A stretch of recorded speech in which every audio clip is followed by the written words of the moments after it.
Hey, everyone. Welcome to Backstage with PV3. I am Pat Quinn filling in for PV3 today, and I want to welcome you to this episode of Backstage with PV3. Pete Vargas is out and about, and so I'm filling in here today, but I'm thrilled that you are here. Why don't you drop into the comments where you are watching from today, where you're listening from today?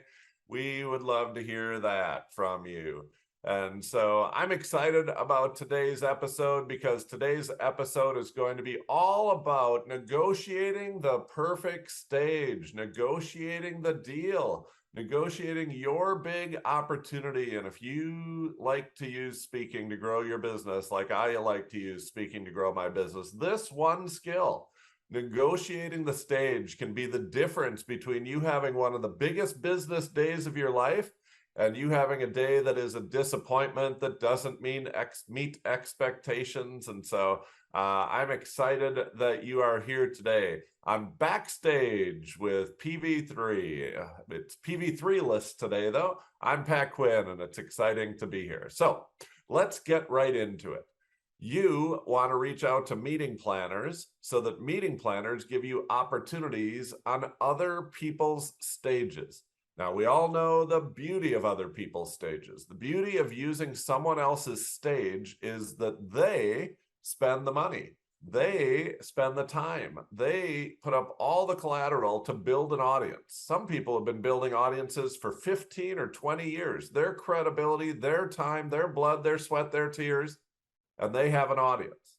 And when you get to speak on someone else's stage, you get to borrow that audience. They give you their credibility. They give you their audience's trust, which allows you with no cost to go in there and use that audience, help that audience for sure, serve that audience for sure, but also get customers out of that audience.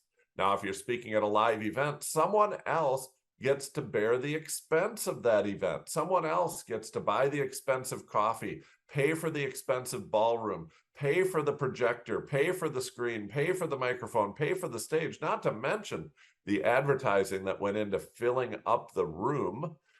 And you get to walk onto that stage with little or no expense and have the opportunity to speak to that audience.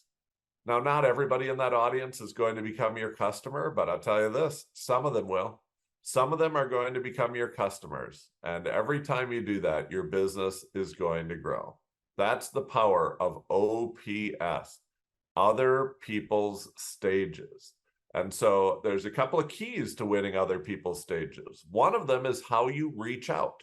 How do you reach out to the meeting planner? And I was just talking to someone yesterday who said, I reached out to be on this big podcast, a big business podcast. I'm sure you'd know it if I named it. And I said, oh, what did you say when you reached out? And she said, I sent an email and it said, I want to be on your podcast. I'm a great speaker. I think you want me on your podcast. I can't wait to be on your podcast. I want to be on your podcast before the end of the year. Did anybody hear what all 5 of those sentences started with? All 5 of those sentences started with the word I. And that is the mistake in most meeting planner outreach.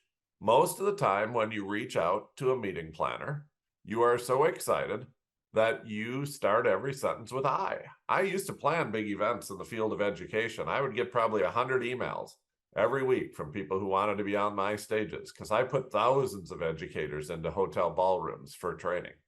And people wanted to be on my stage. And I always knew when somebody started, I wrote a book, I'm an expert, I have a program, I've helped a lot of people, I'm a good speaker, I should be on your event. Like, you know that they're not there to help you.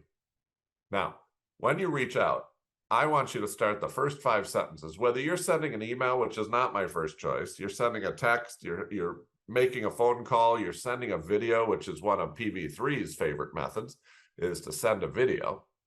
I want the first 5 sentences to start with you and your. You are doing a great thing. You have a great event. Your audience is changing the world. Your audience is filled with ninjas, man. Your audience is leaving an impact on this world that will be felt for generations to come. Your audience has a problem. There we have it. 6 your sentences, you and your sentences. And then, only then, should we say, I have a proven track record of solving that problem for people just like in your audience. And so the first thing we want to do to catch the attention of the meeting planner is change our I sentences into you and your sentences. But then there comes this moment. And if you're just joining us, man, you came to the right week. This is Backstage with PV3. PV3 is not here this week. Pat Quinn filling in for Pete Vargas. And this week we are all about this one moment. Because after you reach out in the way that I just said you should reach out, after you reach out with you and your statements, not I statements, it's very likely you're going to get a message back. It's very likely you're going to get on a phone call. And here's what happens. This is the one moment that we're going to focus the whole episode on today, is this one moment where the meeting planner says to you, we would like you to speak at our next event. We would like you to speak at our event, or we would like you to have you as a guest on our podcast, or we would like you to come to our event and be one of our speakers, anything like that. Or we'd like you to join our webinar virtually, or join our virtual training and be one of our trainers. Whatever it is, they say we would like you to be the speaker. And in the next 1 second, the whole world can change if you do the right thing. Now, what do most people do in that one moment? Because I know what I did in the beginning in that one moment. I wanted to speak on the Indiana school counselors stage so badly. 600 school counselors in a room. They were my perfect audience. They were my ideal audience. 600 of them in the room. And I wanted to speak to them. And I asked to speak to them. I reached out to the meeting planner with an email because I wasn't very good at this at the time. And I said, I want to speak at your event. And then I got a phone call. I got a phone call back. And the person said, we'd like you to speak at the event. And what do you think I said? What do you think the next word out of my mouth was? Within like a millisecond, like, I don't know, there's like seconds, and then there's half seconds, and then there's like tenths of seconds, whatever smaller than that. I was like, yes, yes, yes, yes, yes, yes, yes, yes, yes, yes. That's what I said. And that's what most people say. Most people don't even take a breath. Would you like to speak at our next event? Yes. Would you like to be on my podcast? Yes. Would you like to come to our next big meeting and speak? Yes. You don't even take a breath, and you miss the point of negotiation. There is a moment, one moment of negotiation, one moment where you actually get to negotiate. And after you say yes, you lost the moment. The moment happens between when you get asked and when you say yes. That's the moment of negotiation. That's the only moment of negotiation.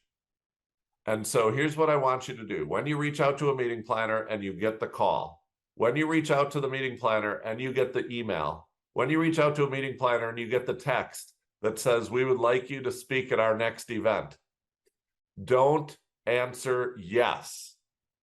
Because the moment you answer yes, you miss the moment of negotiation. Instead, I want you to take a deep breath. In through the nose, right into the belly, out through the mouth. Take a breath. Because nothing's going to go bad if you wait 5 seconds before you say yes. And as a matter of fact, if you wait a little bit before you say yes, you're going to be able to negotiate. And now I would like to spend the rest of our time together today talking to you about what you should negotiate in that moment before you say yes. So what do you say when they say, would you like to speak at our next event? You can't just freeze up. They'll think, oh my gosh, did the video screen freeze? They'll think, oh, are you still there? Are you still there? No, you can't just freeze up. So you have to say something. Take a breath. And then ask some questions. Here are some questions you may wish to consider starting with. So I'd like to break what we're going to negotiate about into 3 different things. One of them is the logistics, okay? One of them is the compensation, and one of them is the opportunity. So we got logistics, we got compensation, and we got the opportunity. So let's start with logistics. A great question to ask when you get asked to speak on a stage is great. Thank you for that. How long would you like me to speak? That is a great question to ask. Another great question to ask is, what topic would you like me to speak on? And right here, we're beginning the negotiations. How long would you like me to speak? And don't just take their answer for their answer. So let's say I say, how long would you like me to speak? And they say 45 minutes. But I know that my keynote is better at 60 minutes. This is an opportunity for me to direct the conversation and say, I appreciate that. You know, my keynote is usually 60 minutes. Is there any way that we could have 60 minutes? Sometimes I'm asked to speak for an hour and 15 minutes. It's actually a pretty common keynoting slot is an hour and 15 minutes. I find myself stalling a little bit when I have to speak for an hour and 15 minutes. I'm better at an hour.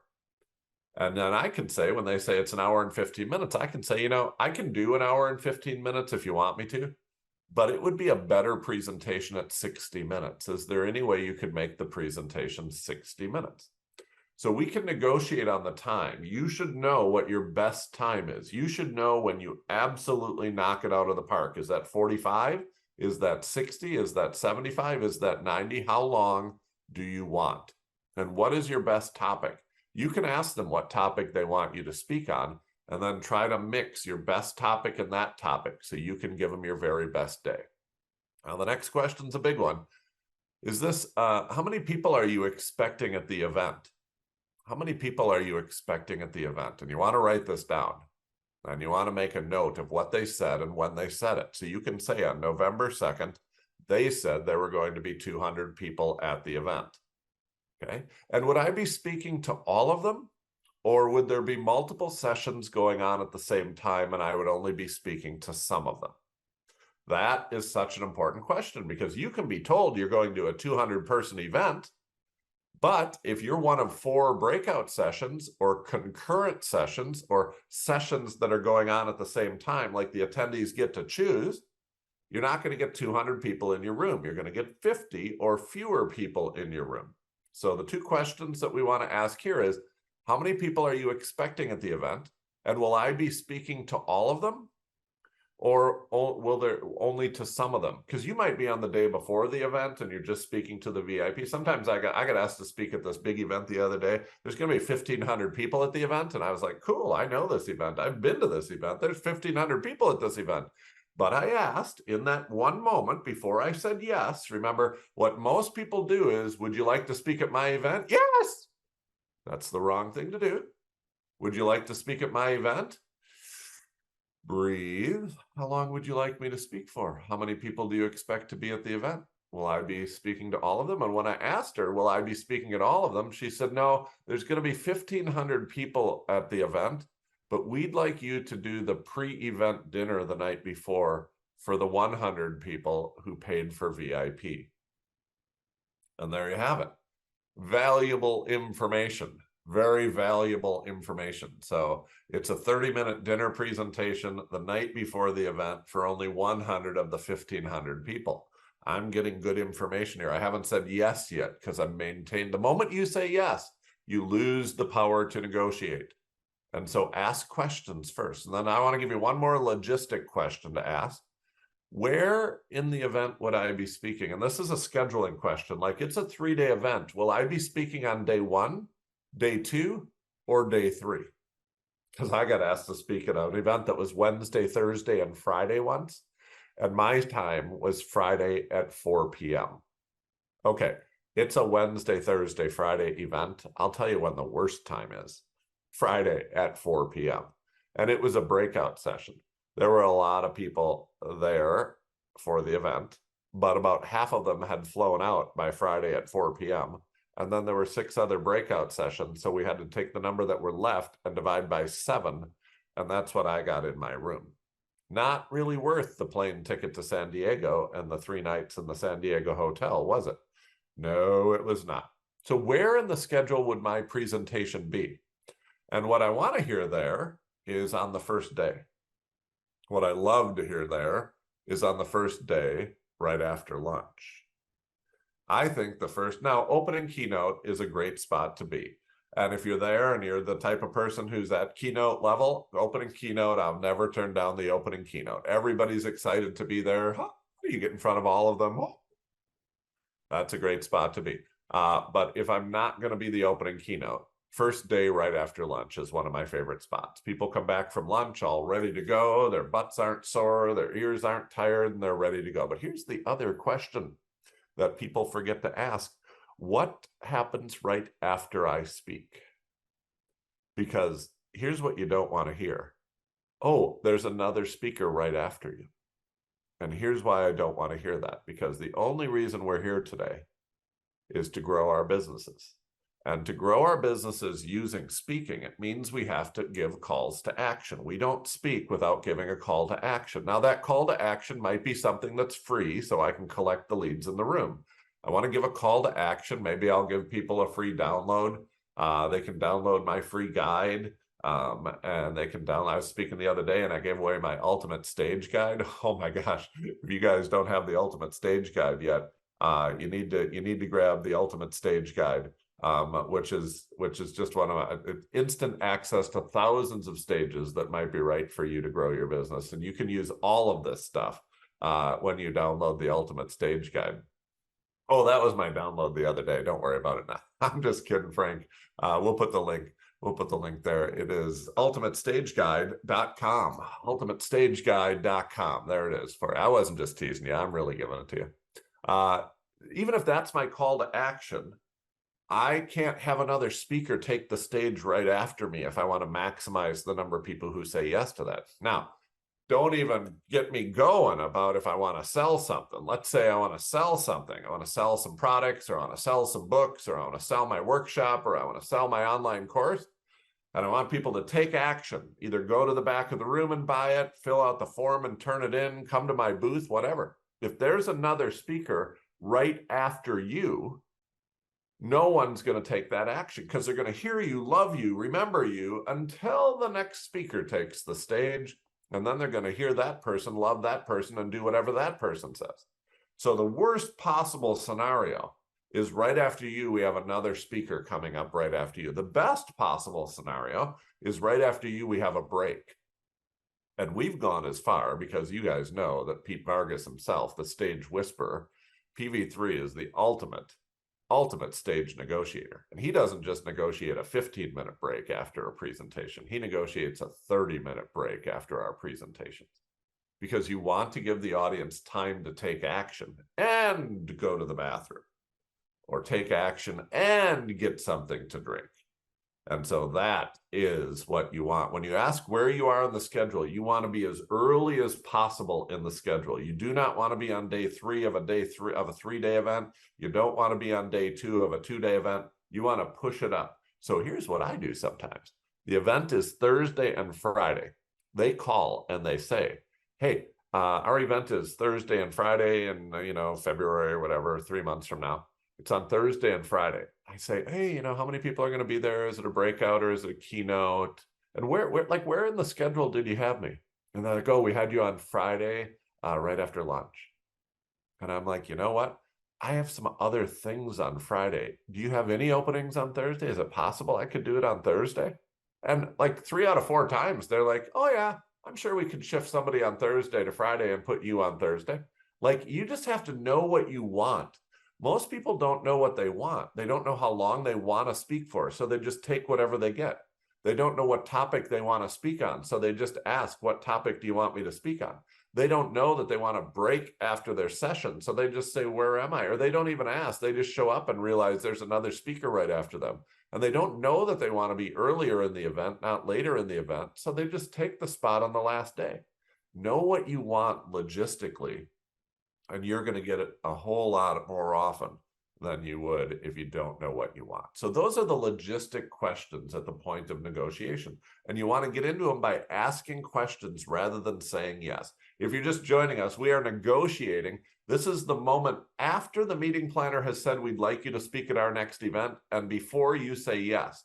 And if you're thinking, there is no time between when I get asked and when I say yes. When they ask, I say yes. That's what we're trying to break today. We're trying to break that habit. And so when they say, we would like you to speak at our next event, we aren't going to say yes. We're going to take a deep breath and we're going to ask some questions. How long should I speak? What topic? Where in the event is it? How many people are going to be there? All of the logistic questions. Now we're going to switch and go to the second. We're going to talk about logistics, compensation, and opportunity. So now we're going to switch and talk about compensation, because that's the next question that you're wondering. Are you going to pay me to speak at this event? But you can't come out and ask it like that. Well, you could at this point, because now you know how long you're going to speak for. Now you're going to, you know that if you're going to speak to everybody or not everybody. Now you know how many people are going to be at the event. You know when in the schedule you are.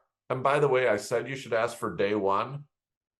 If they say no, then you just have to decide. Trust me, I've spoken on the last day of plenty of events. I don't always get everything I negotiate for. The one thing I won't do is accept a speaking spot if there's not a break after me, because the reason I speak is to get people to take action, whether I'm collecting leads with a free giveaway or whether I'm selling something. The only reason I speak, it's not to entertain people, it's not to make them laugh or cry. The reason I speak is to get people to take action. And if there's not a break after my session, nobody's going to take action. I just know that. So there's no reason for me to spend my time doing that. I can go be on somebody else's stage that day. Let's talk about compensation. After logistics, then you talk about compensation. And compensation is whether or not you're going to get paid, but it's a whole bunch more than that. So one of the ways to ask this politely is there compensation for the speakers at your event? So don't ask it about yourself necessarily, just ask in general, like, are the speakers at your event paid, or do they do it for free? This asks it as a global question. And the answer for most events is, some of the speakers are paid and some of the speakers are free. You're going to be one of the free ones, but they don't want to tell you that. And so at this point, they might say, there isn't any compensation for you, which is fine. You follow that question. If you get a yes, that's great. If you get a no, you can say, well, are expenses covered? Because I'm going to have to fly there or drive there. I'm probably going to want to stay in a hotel, depending upon the situation. Meals, I'm going to have to eat some meals. So are expenses covered? And here's one that a lot of people miss. And is my registration for the conference, if it's an event that is a paid event, because a lot of times I'm speaking at an event that's $300 to get in. Sometimes I'm speaking at an event that's $10,000 to get in. I just want to make sure my registration at the event is covered. And here's a place to negotiate. Also, how many conference registrations? Can I bring someone else along? Because I often travel with an assistant or my marketing person or my business partner or my brother. Like, can I get 3 registrations for the conference? Because I might ask a couple of customers to come with me to the event. I might ask a couple of friends to come with me to the event. This is a nice little place to negotiate. It doesn't cost them anything to let a couple of extra people into the event.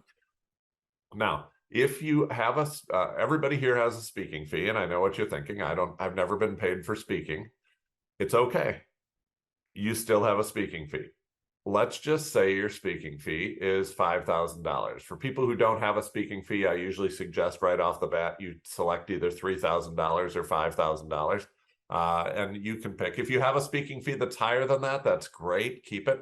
If you don't have a speaking fee or you have a speaking fee that's lower than that, make it $3,000 or $5,000. Let's say for today, it's $5,000. You ask, are the speakers at the event compensated? They say no. You say, are expenses covered? They say no, or they say yes. And now is your time to negotiate. You can say, my normal speaking fee is $5,000. I really want to speak at this event. So the first thing you want to do is communicate. I really want to help you out here. I really want to speak at your event. I haven't said yes yet. Remember, if you're just joining us, this is the key to the whole thing. I haven't said yes yet, because once you say yes, you can't negotiate. My normal speaking fee is $5,000. I really want to speak at this event. I would be willing to lower that. Now, if they gave you a number less than $5,000, you can name a number a little higher than their number, or just say, I'd be willing to do it for your number, or 0. If you would be willing to include registration for me and 3 other people. Now, here's some other things you can ask for at this moment. I'd love an exhibition booth, or at a minimum, a table in the back of the room. If the event has a program, I would love an ad in the program. I'd love a full page ad in the program. I would like the list of everybody who's attending with their name and phone numbers and their email addresses. So I would like the full list of attendees. And do you have sponsors at your event? Oh yeah, you do have sponsors. I would like to be named as a platinum sponsor. I know that's $10,000 and I didn't pay $10,000, but I would take that in exchange for my speaking fee. I would do that instead of my speaking fee. Those are all things you can ask for. Now, would I ask for all of them in a laundry list like that? No, I probably would not ask for all of them. I would know the event and I would think about, hey, which of these would be most valuable to me? Like, is this a big exhibition hall event? A booth is like $5,000. You know, I'll take one of those for free. An ad in the program. Some events don't even have programs. Some events do. Is this valuable? Do people read the ads? The list is always the holy grail. I mean, I would love to have the list of people who are at the event. And that's an easy one to ask for, especially if you're giving up a $5,000 speaking fee and speaking for free. Named sponsor, you know, sometimes there's signs all over the place with the name of that company and they get a lot of juice from that. Sometimes there aren't named sponsors at events, and conference registrations, you can decide what that's worth to you. And so those are some things that you can ask for. And so that's the compensation piece. You're going to negotiate whether or not you get paid, whether or not your expenses are covered. And if they simply don't pay speakers, take your $5,000 speaker fee and negotiate it for some other things, including our third topic today. So there's 3 things we're going to negotiate. We're going to negotiate logistics, how long you speak, what topic you speak on. We're going to negotiate your compensation. And then the third thing I want to talk to you about today is negotiating the opportunity. And it kind of is lumped in with compensation. It's kind of a different question. The compensation piece is, do I get paid? Are you paying your speakers? So the other thing to negotiate is the opportunity. And so if they're not paying you anything, one great follow-up question to ask, and you've heard probably Pete talk about multiple times stories of, you're not going to get paid, and Pete follows up with, okay, would it be okay at the end of my presentation for just a minute to talk to the audience about how I work with people, about opportunities to work further with me? If you get a yes on that, that's licensed to sell. That's licensed to make an offer. That's licensed to talk to people about how you work with them. If you're a consultant, it's licensed to spend 5 minutes at the end talking about your consulting. If you sell online courses, it's time to talk about your online course. If you're a coach, it's time to talk about your coaching program. Whatever it is that you do, you've just been given permission to do that. Now, sometimes when you ask that question, would it be okay for just a little bit at the end of my presentation to talk about how I work with people? Now, do not ask, can I make an offer? Do not ask, can I sell? Ask if it would be okay for you to talk to the audience about how they can work further with you or how you work with people. Sometimes they'll say yes, sometimes they'll say no. If they say no, the follow-up question is, okay, oftentimes when I speak, people would like more resources. Would it be okay if I give people the extra resources after I speak to them? Would it be okay for me to offer the audience free additional resources? I won't sell them anything. I will offer them free additional resources. Now, how do amateurs ask that question? Amateurs ask that question, would it be okay if I collect leads in the room? Would it be okay if I collect the contact information of the people in the room?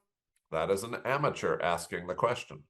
A true negotiation professional will ask the question, oftentimes when I speak, people would love more resources. Would it be okay if I offer your audience additional free resources during my presentation? Like my ultimate stage guide. People often want to know what types of stages they can speak on. Where would I find these stages? Do you have a list of these stages? And the answer is yes. We have an ultimate stage guide, a list of thousands of stages that we've already researched that are great opportunities. People often want that opportunity. to get those list of stages from me, because I show them how to do it, but then they want that list of stages. And oh, boom, right there in the chat, theultimatestageguide.com. ultimatestageguide.com would be the place where you can get the Ultimate Stage Guide, instant access to thousands of stages. And so that is how you ask about doing a lead collect. Now watch very carefully, because I believe the use of stages is to grow your business. I believe stages are the fastest way to grow your business. If you get offered to speak at an event and you're not going to get paid, you don't get the opportunity to sell, you don't get the opportunity to offer the audience free resources, and they're not going to give you the list, well, why would you speak at the event then? Why would you say yes? Because it's going to cost you time, it's going to cost you money, and you're not going to get anything out of it. Now, I know a lot of people tell me, because I coach a lot of people on their signature talks, a lot of people tell me like, oh, I just thought it would be good practice. Oh, there it is in the chat. Great question. I thought it would be great practice.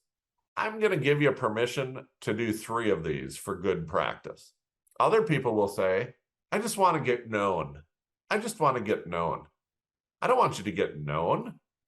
I want you to get business. I want you to get customers. I want you to make an impact.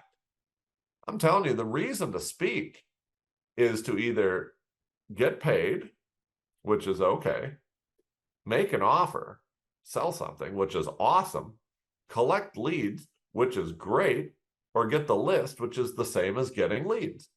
Now, Shannon wants to do it. This is a great list. This is a great list. I'm glad you guys are adding these things. So the first person said, I want to get practice. And you can do that for the first 3 or 4. If you want to get practice, go get some practice. By the way, I wouldn't take a big stage for practice, because later that stage may want to know how good you are, and you don't want them to see your first time doing this. Video for promotion. If it's like a once-in-a-lifetime event, really well staged, and you want to get a good video of you on that stage so you can send it to other meeting planners, I'll give you one time to do that. But you can't be doing this 2 years into your business after you already have 5 videos like this. Like, you can do this once to get good video, but don't do it 5 times to get good video. To share my message. To share my message is a great reason to speak, but it doesn't pay the bills. Like, what pays the bills? What pays the bills is a speaking fee, or making an offer and selling some stuff, or getting leads, or getting the list, which is the same as leads. Like, you can share your message, but you're going to run out of money eventually for sharing your message. So I don't want to do it just for that. To build authority, Justin says, yes, you will get known and you will have some authority. So I'll give you a couple of events to build authority. But after that, people are just taking advantage of you and having you speak for free with no opportunity to grow your business. Your time is one of the greatest assets that you have. And so after you're through this initial stage of getting practice, getting good video, building your authority, you know, and that, it's time to start getting paid. It's time to start choosing your stages wisely. To make an impact on the world is awesome, but you will have a bigger impact on the world when you have revenue. You will have a bigger impact on the world when people want to go deeper with you after they hear you speak for the first time. And so that is a great opportunity to do those things. We just want to make sure that you're negotiating everything you want out of a stage. So quick review, and then I'm going to throw in some extra bonus ones here at the end. And then we're going to open it up for any questions that you have. Elliot asks, is it better to get paid right from the beginning? And my answer is no. I don't think a speaking fee is a good business model. Do I turn down a speaking fee? No, I usually don't turn down a speaking fee, but I often try to negotiate it for the opportunity to collect leads or make an offer. And here's why. You may not know it, but I have never been a Super Bowl champion quarterback. I know you take one look at me and you think, Pat, are you kidding me? You've never been a Super Bowl champion? Nope, I've never been in a Super Bowl. You may not know it. A lot of people don't know it, but I have never been president of the United States. Other people have, but I have never not. You probably confuse me with other people who have, because I'm a better speaker than most of them who have. No, that's another topic for another day. I've never been president of the United States. So because of that, I don't get paid like Super Bowl champions and ex-presidents. I don't get a speaking fee like Super Bowl champions and ex-presidents. Super Bowl champions can get $100,000. I spoke. I often see them in the green room. I'll tell you that. I spoke at the World Series of Sales, and Peyton Manning spoke right before me. I was at GrowthCon last year when Tom Brady spoke. I didn't bump into him in the green room or anything, but I was there, and he was around, and I was around. I don't get paid like Peyton Manning and Tom Brady. GrowthCon 2 years ago, Donald Trump spoke. I've been at other events where Mike Ditka spoke, where President Obama spoke. I've seen the presidents and I've seen the Super Bowl champions. They all are over 100,000, 200,000. Some of them make $500,000 every time they speak. I'm not them, and you're not either. So we're talking about $10,000 speaking fees. We're talking about $5,000 speaking fee. The best of us are talking about $20,000 or $25,000 speaking fee. And I just believe to the core of my being that you can make so much more than that if you are given the opportunity to sell, if you are given the opportunity to collect leads and then make an offer after the fact. Because I tell you this, when I spoke after Peyton Manning, I made more money that day than Peyton Manning. If he got paid $100,000, I can tell you I got multiple times more than he did that day. Now, I didn't get a speaking fee. I spoke for free, but I sold. I sold what I sell. I sold workshops that day or online courses that day and sold way more than $100,000 worth. If your speaking fee is going to be, and people make this mistake all the time. They say, I'm a big time speaker. I have a $5,000 speaking fee. And a meeting planner comes to them and says, I'd like you to speak at our event. Oh, it's $5,000. Sorry, our budget is only $3,000. And they will turn down the opportunity to be in front of 1,000 ideal customers over a $2,000 difference. You are paying attention to the little things and you're missing the big thing. The big thing is the opportunity to grow your business. And so could you take a speaking fee up front? Yes. I don't like that business model for two reasons. The first reason is I can make a lot more money selling things than I can taking a speaking fee. That may not be true for the Super Bowl champions. It may not be true for the ex-presidents because they get paid a lot. But for those of us that are in the $5,000, $10,000, and $20,000 speaking fee range, you can make so much more selling things. And then the second reason I don't do this is it's just a bad business model. Traveling is fun for the first few weeks that you do it. But if your only business model is I get paid for speaking, here's what happens. The only way you can increase your income is to increase the amount of time that you're traveling around speaking. I want a business where I can make more money without traveling more. I want a business where I make more money without working more. I want a business that scales beyond me. And if the only way I'm getting paid is when I'm speaking, I'm a high paid hourly worker. That's what you can call it what you want, but I'm getting paid by the hour. I don't care if it's $20,000 for a 1 hour talk. I'm still an hourly worker. I want to be a business owner, not an hourly worker. And so because of that, I don't think the speaking fee is the best model for you to use. I think the best model for you to use is to negotiate at the point of negotiation to the best of your ability, the opportunity. Remember, we got three things we're going to negotiate.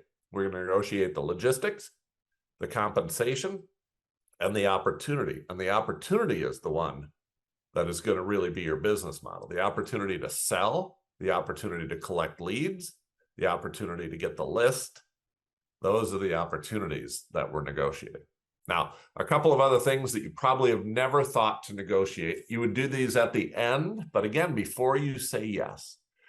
If it is an event that has a single host, somebody who owns the audience, for instance, if I'm going to speak at Pete Vargas's event, or if I'm going to speak at a Grant Cardone event, it's Grant's event, it's Grant's audience. Grant has all the credibility. Grant owns the audience. One thing I might want to negotiate is, will the host themselves, like the actual guru themselves, be doing the introduction of me? I want that person to introduce me. And here's one that's almost as valuable. Some people would say it's more valuable. After I finish speaking, will the host come on stage and reinforce my offer? And I don't want to say this in a creepy way, but put their arm around me. This is priceless. It is priceless for the host of the event to come up and touch you on stage after the event. I say that in the non-creepiest way possible. Like, it is so valuable. We spoke at Ed Slott's event when Ed Slott is a big financial guru. And I don't know if it was negotiated or not, because I didn't negotiate that stage. But Ed introduced us himself, which gave us great credibility. This trust transfer of not having somebody who has no idea who we are come up and introduce us. This trust transfer for Ed to actually introduce us. But that wasn't why we sold so much that day. The reason Pete and I sold so much that day is because after the event, Ed Slott came up on stage and was like, "Aren't these guys great?" And then he stood right between us and put his arms around, like he had one hand on Pete's shoulder and one hand on our shoulder, and he pulled us in and squeezed. Now that picture is worth a lot to us with financial advisors, because it's a picture of us being squeezed by Ed Slott. But what then he said, he's like, "Aren't these guys great? Man, I would invest in if you guys have the opportunity to invest in these guys, I would think that would be one of the best investments your money could make." I'm like, and don't kid yourself, that's negotiated in many stages. Because a lot of times when you're at a host's event, when someone else is speaking, like we were at an event of somebody who had a big audience, big following, we were at their event. When I take the stage, like that's their break. Like they might even leave the site. They might even go out to lunch or go up to their hotel room and sleep for a while there. So when I finish and they're going to lunch, or I finish and we're going to a 30-minute break because I negotiated that, that host is nowhere to be seen unless you negotiate it. Unless you negotiate it, then that person will come up on stage and throw their arm around you or give you a hug or do whatever is appropriate for that type of room and that type of audience and be like, "Isn't this person great? Isn't this person great?" That's priceless. That is well negotiated. That's what that is. Don't kid yourself. Who introduces you and who comes up afterwards can all be negotiated. Shannon asks a question about a JV, which is a joint venture. And that's one of the things that you can negotiate when you negotiate the opportunity. When you negotiate the opportunity, you can negotiate a revenue share, which is, could I have the opportunity to sell something from your stage? And you will get a portion of that. Very common one is, I'd like to sell an online course from your stage. It's $2,000. We'll split the money 50-50. So I'm going to sell my $2,000 online course. For every one that we sell, I'll take 1,000 and you take 1,000. Then when you want to negotiate the introduction, you can be like, "Hey, you know, we'd sell a lot more if you'd introduce me, and we'd sell a whole lot more if you come up afterwards and throw your arm around me and tell your audience of fans to buy that online course." Like then it's even a better negotiation because the person who you're negotiating with benefits. It's almost teaching at that point. Like, I know we would sell more if we'd have a longer break. Can we have a longer break? I know we would sell more if you would come up afterwards and throw your arm around me and tell your audience to buy this. Like, I know that. And so that could all be negotiated. Doing it as part of a revenue share or a joint venture, a JV, it's sometimes called. Doing it as part of that gives the host incentive to do that. Whether the host is an organization, a person, a guru, whatever it is, that gives the host an incentive to do that. And then one last thing I want you to think about in the negotiation. I never want one shot at an audience. I love multiple shots at an audience. I want to speak to an audience not once, but 2 or 3 times, because I know every time I speak, I'm going to get customers. And the more opportunities I have to speak, the more customers I'm going to get. The longer someone spends with me, the more they want to work with me. And so when you're negotiating this stage, this is a funny one because you're going to act like you're giving more value. You're going to act like you're giving up something big. And the meeting planner hopefully will view it as, holy cow, we're really taking this guy to the cleaners. We're really getting a lot of value here for the no money that we're paying. But what you're actually negotiating are extra opportunities. So here's something that you probably have never thought of negotiating that you could negotiate. Hey, would you like to speak at our next event? Yeah, how long? And I do all the things I've done. And then I'm like, you know, if it would help you, I know not everybody in your group attends your live event. I understand that. That's true with all live events. Not everybody comes. I would be willing, 3 weeks later or a month later to hold an online training for everybody else who didn't have a chance to come to the event. Or I know you have a membership site as well, or I know you're selling a coaching program. I'd be willing to do a deep dive, an extra in-depth training just for the people who sign up for your program after the event, if you would like that. Or, I'll speak at this event coming up in November. And if you want me to also speak at your March event, I can do that as well. Or I could be a guest on your podcast, or I'd be happy to just host a free webinar for any, I'm only getting 45 minutes at your event. And I know a lot of people are going to want to go deeper. And I know I can't sell anything because you don't allow any offers at your event. I would be willing to hold a free webinar a week after the event. This is one of my favorite things. The event is Thursday and Friday. The following Wednesday, I hold a free webinar at 7:00 at night. And I say to the host, I'm going to be holding a free webinar. I'd be happy to hold a free webinar, a free additional training for the people who really liked what I had to say. I would hold a free additional training for them the following Wednesday. Now that's my webinar. I'll invite them to my free webinar.